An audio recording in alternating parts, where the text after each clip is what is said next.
What's up guys, welcome back to some more Besiege, but today we're going to be doing things just a little bit differently. Today we're doing a segment known as Better Besiege Building by the Bearded Beast.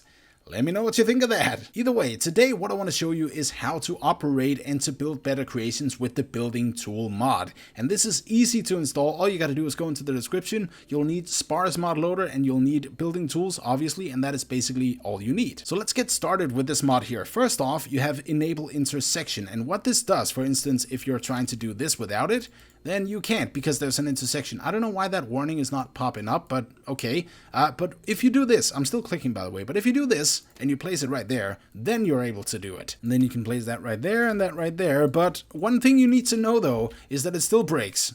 Obviously it still breaks, but I still want to see what happens whenever we put this one into invincibility.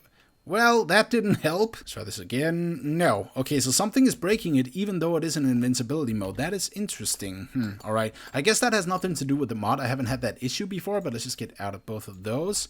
Alright, so the next one up here is a rotation key amount. And this is what happens when you press, let's say for instance, R here. Then it rotates by 90 degrees. So if you select this tool right up here, then you can see that 90 degrees comes in this field right here. If I, for instance, say 20, then this will rotate by 20 every single time I press R. Yeah, as you can see right here, there's a lot of weird hinges, and if I just do this, I think I have made some sort of hell crawler. Oh my god, this is a living organism almost. This is crazy. I don't know what this is, honestly, but it's kind of freaky, so let's just get out of here. I want to move on to the next tool, and the next tool is something that you're going to use like pretty much all the time. I'm just going to remove all of, wait, hang on a second, all of this. There we go.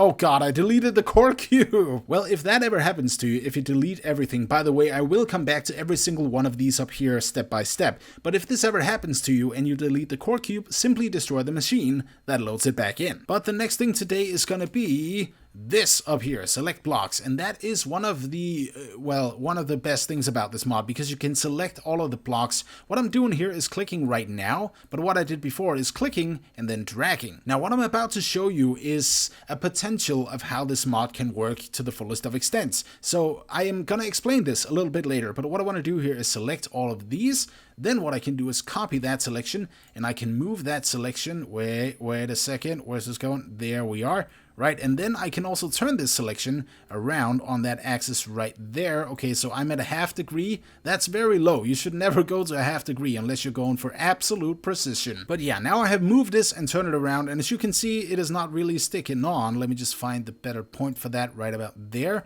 So there's the anchor point for that. And now, as you can tell, whenever I am going in here, selecting this and dragging it, they now stick together. So in that way you can move this out, right? And they're not going to stick together. But if I do this and I just move it right back in, they still stick together. This is one of the secrets to building all those really detailed creations with the scaled down blocks. Well, this doesn't scale it. The easy scale mod does. And I'll also show you that just a little bit later. And what I'm going to do is just build this diagonally right down here, just to show you guys what this is also capable of. So in case I want to drag, like click here and drag down, I can do that, but I can also do it to the side. This means you can do it completely diagonally if you wish to. This is such a nice feature to this mod. I mean, obviously it's one of the essential things about this mod, but really this is what you're going to use all the time. So this one over here is the translation tool. This one right up here, translate selection. Translate means to move it, basically. So what you're going to do is translate it quite like this. Now you see this little box up here that I'm going to mark so it becomes pink. That says 0.10. If I go in here and I say 1, then I'm going to move this. Okay, I don't know what happened there. Maybe sometimes it moves whenever,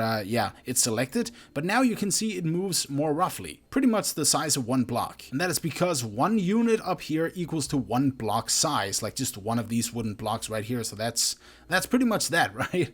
The next thing that I want to show you is rotate selection here. And this is awesome. Right about here you have, ½ degree right there, and I'm not supposed to have that, so let's put on 10. But as you can see, whenever I move it around here, I can basically put it to any degree that I want. So like right there, for instance, and that could be like a very small part that you could put onto a much bigger creation. So again, this is how you tilt your blocks in that sense, and you make them fit the way you want them to look. Just delete all this. Oh yeah, by the way, you know what? Speaking of deletion, I can just go ahead and do this, and then I can do this, and it's gone. So I guess the next tool over here would be the duplicate selection tool, which is also something that is It's just amazing. It's just absolutely amazing. So in case you want to duplicate this, yes, even the starting core block, then what you want to do is just click this, and then you have a whole new row of blocks that you can drag out with the selection tool. I don't know if we can put these together, can we? Like this, maybe? I don't even know. No, okay, that doesn't work. I guess braces can always fix that, right? But this is basically how you duplicate stuff. So again, if you really want to go and duplicate all of the stuff on your creation, then you can. You can, deselect that, and then you can reduplicate everything, and then you can reduplicate that, and you can drag it again, you can drag it up, and you can rotate it. I mean, it is so freaking easy and so versatile. Now, the next one here is kind of tricky to explain, but I will give it my best shot. First of all, by the way, you need to know something about this select blocks right here, is that if you press Ctrl A while having that selected, every single thing basically gets selected. So now what I want to do is duplicate this, and then I can pull it just up just a tiny bit. And when you do this next thing, which is to mirror the selection that you have selected, then it's a very good idea to have this translate selection tool up as well, because that shows you the axis that you can move along. So if I go into mirror right here, mirror selection, and I click that, then you can see X, Y, and Z. So if I press X, for instance, then you can see that the X axis, which is the red arrow down there, is the direction that it is mirroring in. And if I try Y, for instance, then you can see it goes upside down, because that's the other direction, that is the yellow one. And then Y again, just to put it back, and then I guess Z, yeah, that would be the opposite direction, that would be the blue arrow. That is how that works. So again, only have this one on for navigation, because that's just a little bit easier. That's just the way that I found to make this a little bit of a less tedious process when mirroring stuff. So yeah, that's pretty much it. Also, you can of course mirror it back, like however the hell you want it. You can even mirror it the way out of control. And again, if at some point, if you want to delete everything, then select blocks and then select everything, and then simply go out here and say delete selection. Now this next one is very easy to explain.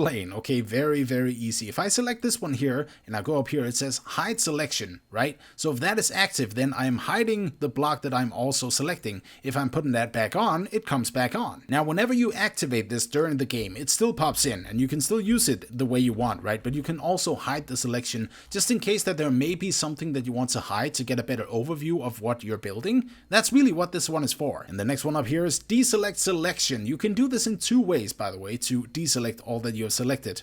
No surprise there, but yeah, you can click here, provided that this little icon here, this little lock, is not locked. So you click here, yeah, that basically deselects, and then again, you can also click over here. Now, something that I want to explain about that little lock icon right up here, right there, the one that I'm clicking on, this icon right here, is because when that is unlocked, what you can do is still click on blocks and select them. However, if I lock that little icon up here, then I can no longer select any blocks. Also, I cannot deselect blocks, I can't do anything, but I can still move these blocks around. And this is a safety measure because you can still select blocks with these translation tools here. And you know what? I think this is a perfect opportunity. So in case I want to move this blue arrow here and I'm on the translation tool here, then it's also highlighting that hinge behind me, meaning I can move it and it does not select the hinge there, but sometimes it does. That is what's happening. So I've just put this back in its proper place, and if I go over here to the move tool and then I click this little lock here, again, just like the pointer tool there, I cannot select any other blocks. I'm still clicking right now, but I can't select it. My god, my voice is starting to crack. But yes, what you can do is then move this out of the way and basically remove that as an entire segment from your creation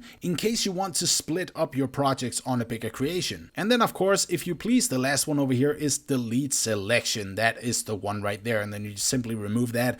So previously I talked about the easy scale mod, and that is this mod right here. And I'm also going to put a link to that in the download below, or the description below, and you can go ahead and check that out. What you need to know here is that you can scale this to up to 3 and down to 0.10, but if you have the NoBounds mod, which there's also a link to, you can type in any value right here. For instance, 50, and it'll be 50 units long. Look at that. And that is a long Besiege cube, but that's okay. So let's go in here and let's just reset that. And if you just click out here, even though you've put in such a high number, it goes back to the default one. Put that down to 1. There we go again, right? So you can still, you know, scale every single axis to your liking the way you want. So now we have a big flat thing, but it works. Like, everything works, and it's pretty damn good. I mean, just all of the work that has been put into all of these mods is so incredible. I really wish that I could do something like this, and I'm learning learning a programming language known as C#, so maybe I'll even write some mods for you guys one day. And one more thing that you need to know in case you're trying to rotate anything in this mod right here is that you can only rotate or move with these two tools up here from the last block that you have already selected. And what I mean by that is if I select this one out here and I go into the rotation tool, then that one is the one that I'm rotating on. If I go and select this one on top of that one, then that is the one that I'm rotating from. And so this happens. This is something you need to look out for, because if you're trying to select something quite like this, then the last one you have selected is all the way out there. But in case you wanted to rotate it from in here, that does not work out. But all you got to do though is go into the select blocks tool again, click on this one and then re-click it, and that will reset the edit point. Is that an edit point? Yeah, we can call it that. Yeah, that's pretty much it. So in case you don't want to rotate it from all the way out here, so you get this, like this wonky ass behavior, then instead what you can do is rotate it from in here if you reselect the blocks. So yeah, that is pretty much it. One more thing that I'm not sure if I mentioned is that if you want these mods, then you need Sparse Mod Loader, and you can go to that there. That is the first link in the description below, other than Spiderling's website. But yeah, you can go there and that will automatically download everything for you, like install everything for you. If you download modinstaller.exe, that automatically installs everything you need to make the mods run. And then all the mods that you download thereafter, you're going to put into a mods folder in your Besiege directory. If the mod loader does not create one, which I'm not too sure if it does, then you need to create one yourself. But just make a new folder, call it mods, and throw all the mods you want in the game in there. So that's pretty much it, guys. Thank you so much for watching this little building tutorial. This also applies to a lot more like scrap mechanic and such. I don't know what the hell I'm doing. I'm just playing around with this. But yeah, basically this also applies to scrap mechanic because it's a better building series, so this will not be a part of the regular episodes. So yeah, this is not going to be like a Besiege official episode, also because I'm actually trying to keep the Besiege episodes a little bit down because I want to work more on episode 100 and I'm worried that I do not have enough time. But anyways, guys, thank you so much for watching this. Leave a like if you enjoyed it, and I'll see you in the next one. Peace.